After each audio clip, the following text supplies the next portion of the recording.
ইব্রাহিম নবী যিনি মেহমান ছাড়া খানা খাইতেন না। সুবহানাল্লাহ। আর আমরা তো মেহমান দেখলে মুখ একটা মুরসা দিই, আইসি রে আপনি আবার না যা, মেহমানের কদর কম করে অনেকে আছে না। কিন্তু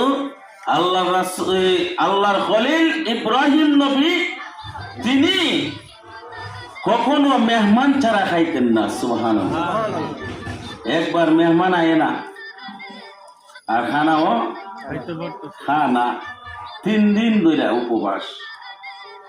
আল্লাহ রাব্বুল আলামিন জিব্রাইলে ডাক দিল, জিব্রাইল যাও তাড়াতাড়ি ইব্রাহিম খলিলের দ্বারে, নাইলে আমার এই বন্ধু খাইতো না মেহমান ছাড়া, তুমি মেহমান সাইতে যাও। মানুষ রূপে জিব্রাইল ইব্রাহিম খলিলের কাছে আসলেন, আয়েশা বললেন যে আমি মেহমান, এখন আপনি খানা খান। তখন উনি বসছে সাথে, ইব্রাহিম খলিল খানা খাইতেছে, উনি বসে দিচ্ছে, খান না তো আপনি। তখন উনি যখন খানা শুরু করছে, খানা যখন খাওয়া শুরু করছে, তখন উনি বলতেছে যে আমি তো আল্লাহর ফেরেশতা জিব্রাইল। সুবহানাল্লাহ।